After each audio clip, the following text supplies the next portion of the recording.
Hello, everyone, and welcome to The Rundown. I will be your host today, Craig DeLuz, coming at you from the West Coast, the left coast, behind the Iron Curtain, otherwise known as the Sierras. But as we all know, I do not do this program by myself. No. My name is Mike Piwowarski. I am your co-host from the East Coast. That's the coast with the most. From the co-host with the most. Here on Rundown, as Craig said, we bring you 2A news and reviews. Happy Monday Taco Gun Day Tuesday. It's raining tacos from out of the sky. Tacos, no need to ask why. Just open your mouth and close your eyes. It's raining tacos. It's raining tacos out in the street. Tacos, all you can eat. Lettuce and shells, cheese and meat. It's raining tacos. Yum, yum, yum, yum. Yum, yummity, yummity, yum. Gotta love tacos. I was getting into it. Sorry, that's my taco song. Tacos. Yes, it is, and yes, you were. Folks want to just say, well, first of all, Mike, how did you enjoy your day off from the program? Woo, man, day off. I sat by the pool with Chase Lounger, with a big old margarita, and I was like, F that show, we ain't doing that today, Now, folks, we spent most of the day yesterday dealing through technical issues. Both of us got some equipment set in over the weekends with some other projects we did, and it just could not get systems to mesh back and forth. In fact, very thankful that we're on the air with you live today, because it's been a push all day to try and get things merged again. So it most definitely some gremlins has. in the system. Yeah. Oh yeah, gremlins in the system. We finally got them out. Well, I think Mike has finally figured it out. It's Skynet. Oh yeah, I figured it out. That's it. Yeah, I had to tell Craig to get a new program. That's how I figured it out. There you go. See, my program evidently is built by a subsidiary of Skynet, and is seeking to try and take over the world. First of all, by silencing the rundown, because they know we speak the truth here, and they know that if we tell you, we know the world will be liberated, and so they're trying to silence us. Folks, here's an indicator. If you're sitting there, hands off, and you see the mouse icon start to move on its own, that should be an alert to you. Now, if you look down and the mouse is moving by itself, you should unplug it and leave the room. Just get out. Get out. Find Shut yourself off power a to the vat house. of molten metal. Yeah, find yourself a vat of molten metal and jump it in there. Just dump it in there. I don't care how much you paid for it. Just get rid of it. Get rid of it. It's all bad juju. And when the insurance company calls, just say Skynet, and they're gonna be like, "Okay, we got you. We got you." Well, Mike, at least we have some very big news today. So we actually do have at least we were able to get on today so that we can discuss this very big news. Unless you have once again had your head buried in the sand, or you're under a rock somewhere, or off somewhere where you do not have access to the internet, you know what is going on, and that has to do with the Supreme Court. Well, let me take a step back. You know that the Supreme Court is considering whether or not it's going to uphold or overturn Roe versus Wade, which is the ruling which, in essence, legalized abortion in the not legalized it, made it a constitutionally enumerated or protected right, because it's not enumerated. There was a draft opinion, one that was written by Justice Alito, that hinted to the fact that Roe versus Wade is going to be overturned. Now, mind you, let's be real clear. This is a draft opinion, meaning it ain't necessarily, it's not official. And I cannot think, Mike, in my entire 50 some odd years on this earth, or at least the very 30 years that I've been paying attention to stuff like this, ever having a draft opinion be leaked by the Supreme Court. I can't ever recall it happening. No, I do not recall it happening either. And again, like you said, this is a February document, so it's been sitting there. I'm betting if this is the, Craig, if this is the draft, that the final's probably been written since then. First off, I'm not sure where the whole constitutional right thing comes from. If you could show me, anybody could show me where in the Constitution it says the constitutional right to have an abortion, I will stand up here and tell you I was wrong. There is in there the constitutional right to life, liberty, and the pursuit of happiness, right? But that would encompass everything I think everybody does every day via any interpretation. So that's not it. It is, however, case law straight out of the Supreme Court. It's the law of the land. It's just as powerful as constitutional law. So I don't know what the issue is where we have to call it a constitutional law. I did see recently, Craig, where somebody, one of the politicos, something along those lines, where they were talking about the importance of the abortion issue. Now, you and I, Craig, both know back from when we were born, it was when this was going on, Right. The whole debate was started. And it was huge. It was a nation divided kind of thing. It was the third rail of politics, right? Right. You don't touch that third rail. And now it's everybody under 30 years old is undecided. It's just, they're like, meh. The older generation, they got it, but the current generations are like, oh, how do you feel about abortion? They're like, nah, it doesn't really bother me, either one way or the other. So, like you have said, there's been so many advances in science. Maybe a child that couldn't survive, under 40 weeks now can survive at, 20 weeks. It's absolutely amazing. So what becomes a viable, a viable human being? When does life begin? Right. Right. We're back to the same fight from 50 years ago. I recall. I'm sorry. It was earlier today. I saw an email or tweet, whatever it was, from one of our U.S. Congress people here who's running for senator, and she's a piece of work to begin with, but her statement was, this is horrible for all Americans, and it's going to mean that the taking of rights. And I'm like, hold on, it's bad for all Americans. Are you talking about the ones we're killing, the Right. ones that we've now proven can live outside the womb? Right. We're not worried about what they say, right? They're too young to vote. We don't have to worry about them. And it was just, I don't think people get this issue at all anymore, and I think it's almost like your grandfather's issue or your parents' issue. If it's really my body, my rights, should we bring up the whole COVID thing and start there as the counterpoint argument? Well, Mike, it's funny because I'm reading a book right now called Speechless, and it's talking about how what the left is doing is the way in which they're fighting to change language in order to change culture. And so what they've made abortion into is it has nothing to do with the life of the child in their eyes. It has everything to do with the tearing down of society. And if you don't believe in abortion, or if you're pro-life, well, then you are a fascist. You want to control a woman's body. You want to all of these things that have nothing to do with the actual issue. And they have to portray it in the world is ending type of hyperbolic thing because that's their goal. Their goal is to destroy society as we know it. Because here's the thing. Ultimately, what's going to happen is this. Just because abortion is not a constitutional right does not mean that it is illegal. Now, in 26 states, there will be either bans or restrictions or limitations. And trust me, some folks don't want any kind of limitations. Some of the folks on the left. But most Americans believe, first of all, overwhelming majority of Americans do not believe in late-term abortion, do not believe in it in the third trimester. A smaller number, but still significant number, don't even believe in it after the second trimester, right? So, I mean, the point here is that their whole goal is to not discuss the details of the issue because they know on the details, on the actual facts, they lose. So they have to blow the whole thing up and make it all about the world is coming to an end and the fascists are coming to control your body. And that you and I both know that is simply not the case.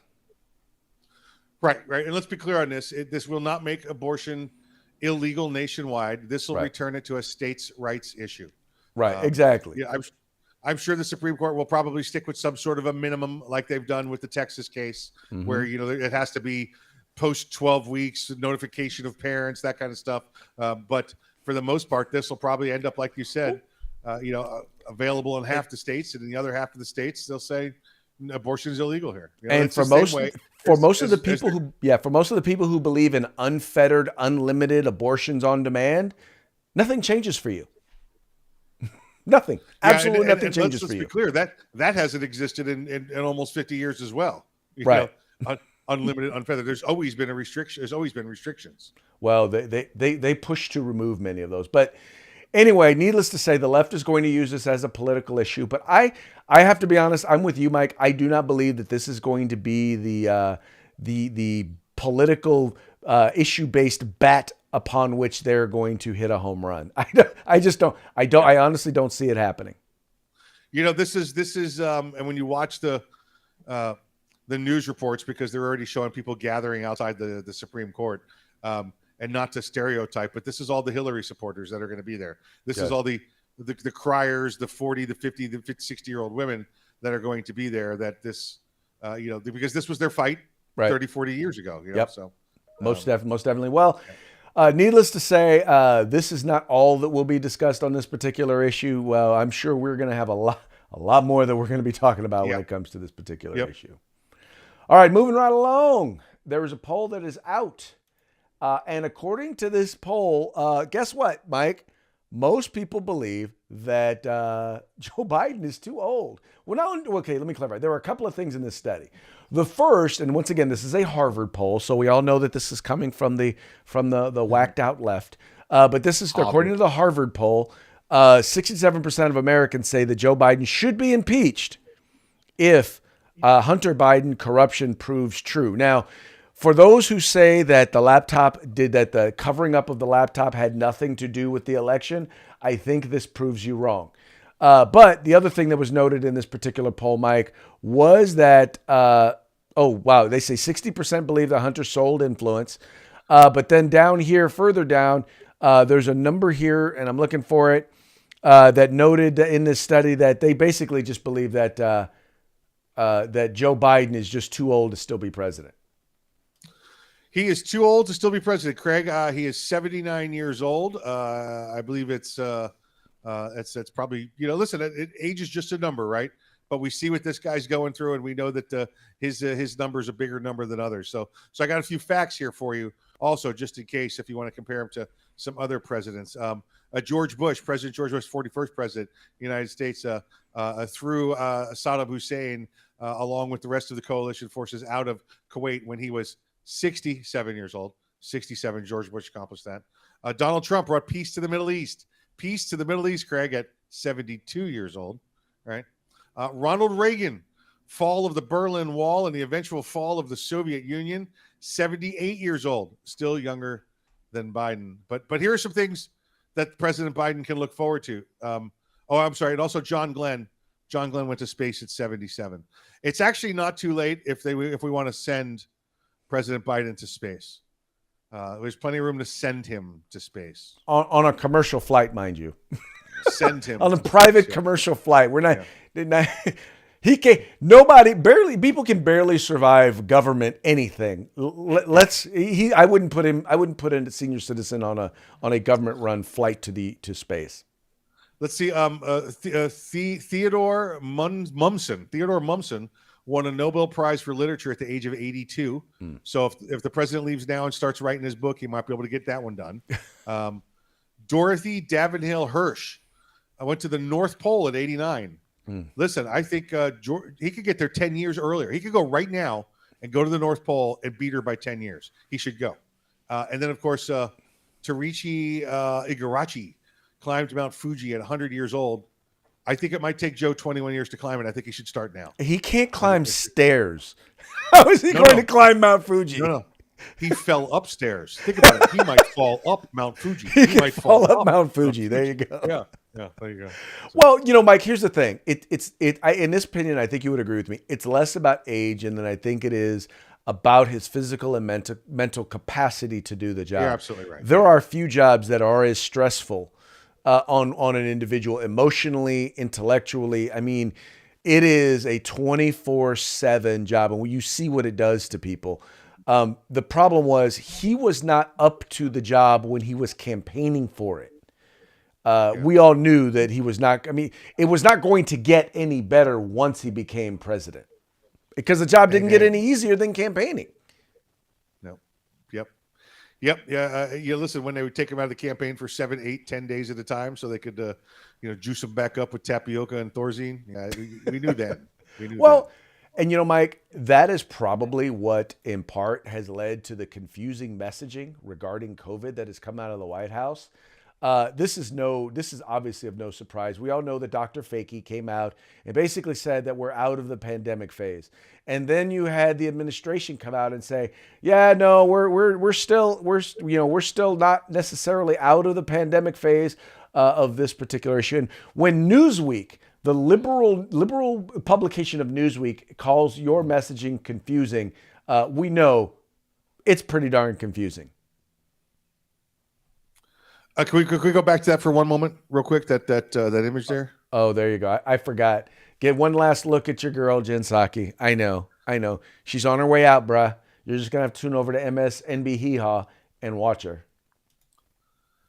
Come on, Jen. Hook a brother up. Give me a call. It's been too long. Come on, dial. All right. But their messaging. I mean, here's the thing. Newsweek is pointing out that their messaging is confusing, but hasn't it always been confusing? Well, yeah. I mean, right. We briefly mentioned it when we were talking about Roe v. Wade. Listen, the whole thing with my body, my choice, and vaccinations, and yes and no, and exemptions, and you're from so absolutely, it's been ridiculous. It's been crazy. It affects only those that are ills that have a secondary issue. So the rest of us are okay, but we're going to make all of you wear this mask so you can reduce your breathing functions and get mold in your lungs. What? You're just absolutely ridiculous, the things that have gone on with the COVID. And of course, I'm referring to COVID with a K, just so everybody's clear on that. Yes, COVID with a K. Just so you know, yes, COVID with a K, referring to COVID with a K. This is an imaginary thing that we just made up, okay? I'm acknowledging that COVID real. With a K is made up because we just made it. Let me clarify. We made it up before we got banned from YouTube. Yeah. I mean, COVID with a K is real. It's just something else that's not what the original is. There you go. Different. There you go. We use it to make cheap California rolls. Once again, I find it interesting that all of us, somehow the liberal media has decided, you know what? Maybe we should start reporting the news, or at least let's start pointing out what is clear and obvious to everybody. The news. Wait a minute. What? Yeah. Let's start talking about what's clear and obvious to everybody instead of just, our own particular set of facts and information. Moving right along, because I know we're coming up close on time. In Amazon, where was this one at? This Amazon plant? Okay, in Staten Island, New York, they decided that, we are not interested in a union. But I thought I was wrong. I thought that Amazon was violating the rights of all their workers and there was a horrible place to work. Therefore, they should want a union. Am I missing something here, Mike? You are not actually. But let me say this before we get to I know we're running short on time. I'm going to let you in a little New York humor here. A little New York humor. If you live in New York City, one of the 5 boroughs, right? Queens, Brooklyn, the Bronx, Manhattan, and Staten Island. That's the city of New York, right? If somebody asks you from one of the other, somebody from Queens or Manhattan says, "Where do you live?" You go, "I live in the city." Well, where do you live? Staten Island. I said, "I thought you said you lived in New York," because everybody else, the other 4 boroughs, accused Staten Island of being part of New Jersey. So it's kind of an internal New York joke. So when you said Staten Island, New York, I was like, kinda. It's kind of New York. It's kind of New York. Anyway, there's some New York humor for you. Craig, I don't get it. Isn't the Northeast, isn't the liberal controlled lands the places of unions? Isn't that where the union powerhouses are? There's one Amazon warehouse there that did vote on the first time that they want to have a union there, and that's going under a recount. So this is a smaller, like 1,000-man warehouse, 1,000-person warehouse. Meant nothing by that. And they lost. They went in and asked for a union, and they lost. And you've had AOC's been backing this, them unionizing. Bernie Sanders been backing them unionizing. And these people, they said, no. Okay, listen, Craig, CNN writes a 2,000-page article, 2,000-word article. 2,000 pages, that'd be a lot. 2,000-word article on this issue. And nowhere in the entire article does it talk about the issues at work that they want a union to help correct. There's nothing, Craig. The entire stance is we want a union. There's no reason for the unions. And I think that's why the workers said, we don't need a union. There's nothing going on. We're making however much an hour. We got our health care, whatever. Rather than have to pay this ridiculous union dues fees that you come in the Northeast, we're okay.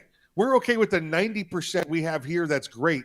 As opposed to going down to 60 or 70% and having to deal with your union crap. Okay. Right. Did unions have a place in this country? Of course they did. When we had 8-year-olds working in coal mines, when we abused public service workers and make them work 40, 50 hours in a row, there's a place for unions. When the people at the employer agency say to you, we don't need a union, guess what they probably don't need, Craig? A union. They're happy with it. The most telling thing I thought from this article was the Attorney General from New York, Letitia James, says she wants a union there because she wants to go in right now and prove racial inequality. Right. There's been no complaints of racial inequality, but she wants to go in there and prove racial inequality, and the union will help that.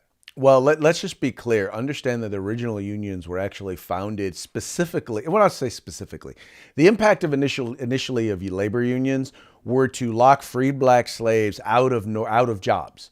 In other words, what they found was that newly freed slaves were willing to work at jobs at a cheaper rate than freed whites, right? Or than whites were. And so what they didn't want freed slaves coming in and undercutting the market when it came to employment. Right. And once again, these are relatively low-skilled workers. So what they decided was, we're going to create a union, and then we're not going to let black people in the union. That's the foundation of the labor union. Once again, the whole and then once it was so that, well, you can't really lock blacks out of the union, then they made it, you can be black and be in the union, but your father had to be a member of the union. Yeah. Well, but your father was around at a time, if he was in that industry, he was around at a time when they wouldn't let blacks in the union. So guess what? You still can't be a member of the union. Yeah. I mean, it's kind of funny that now they're looking to unions to prove some of this stuff. But the fact is that the things that they push and the policies that they push still harm people of color. Their policies and the things that they advocate for are still racist. Yeah. Or let's put it this way. I don't know that their intent is for them to have a disproportionate impact on people of color. I'm just saying that's the result. And we as conservatives, we look at the results of policies, not necessarily the intent of policies. I think a lot of, Craig, your father had to be in the union. That kind of stuff it does apply a lot to a lot of the trade industries, a lot of things that you have to be skilled at. You're talking Amazon warehouse. The skill there is, left basket or right basket. It's a sorting. It's not like it's a skilled thing, right? Don't get me wrong. There's skilled people there. I get that. There's educated people there, but this is a labor workforce, not a trade skilled. Workforce. but Mike, all of them have said. They've spoken up and said, we don't need your union crap. Right. But Mike, my point is, in generally, is that a lot of their policies, so for example, unions seek to artificially drive up the cost of labor, right? Minimum wage, prevailing wage, things like that. Well, study after study has proven that minimum wages impact low-skilled, low-income workers of color, in particularly young black and brown men, are disproportionately affected. I'm not saying they're the targets. I'm saying that is the result. And by the way, those are the very same people they claim that they want to try and help get jobs. Well, if the result of your policy is more unemployment amongst the group that you claim to help, maybe you should reconsider your policy. That's just my point. No, I could go. Listen, I could spend another half hour with you just talking about unions, but I think we've hit the points. We could. I think we've hit the points. But it's time for the parting shot, Mike. It's time for the parting shot. Oh, yeah. And just so you know, and this kind of fits along in my opinion with a lot of the the hyperbolic things that Democrats or the liberals push. Just in case you're wondering, is there a chance that you could be killed by Barney? Yes. The chances of being killed by Barney are low, but never zero. But never zero. Low, but never zero. Just remember that. Should I be carrying a firearm with me when I'm out on the street corner at 2 a.m. in a misty, dark area? Now I'm just going out to get the newspaper, the morning edition. This is why. Barney might be out there with a bat coming for you. You never know. Yeah, by the way, folks, that's what we're seeing here. We're looking at a meme with Bat standing out on what appears to be a street corner in the middle of nowhere with a baseball bat. And that's not a happy Barney either. He does not look like a happy Barney. But that's not a hug me Barney. Now, if this were the mainstream media and the left, they would be basically banning Barney because they would say Barney is out to kill women and people of color because he's racist. Exactly right. Yep. Purple supremacy. He's wearing purple. He's trying to lure in LGBT people and to kill them. Yes, right. That's what is going on. He is promoting purple supremacy. Yeah. Yep, exactly right. Craig, I did send you another picture. I don't know if you could pull that one up. Major Bill actually sent me this one during the program. Major Bill, one of the co-hosts of Arms Room Radio. So before you bring it up, let me preface it with this photo. I made this photo 2 years ago, just over 2 years ago, when the COVID with the K started, the pandemic, and it went pretty wildly around the country, and I don't know how. It just made it back to South Florida in one of the Masonic groups. So he saw it. So I just figured we were talking about my body, my choice. We'd bring this back up. Guilty. All right, for those of you who are watching or listening, this is an image. It's got Mikey, my good friend Mikey here, with a Lone Ranger mask on. It says, "Walmart clerk, why are you wearing that?" Me. The mayor and the CDC said to wear it. Clerk. They said to wear a mask. Me. What did the Lone Ranger wear? Clerk says nothing. Me says nothing. Clerk says nothing. Me says nothing. Clerk. A mask. Me. Hayo Silver. Yep. Yep, and that made it around. I haven't seen that come back around in probably been 8 months, a year. But it's back again, so that's nice. That's nice. I have another version with the catcher's mask on where I did the same thing. So, but that one got heavy. Yeah, because initially it was funny. It was the funniest thing. Initially, when they actually came out with the mask mandate, they didn't say. They just said you have to wear a mask, and they didn't have any specific details. Wear a mask. Yeah. So I did.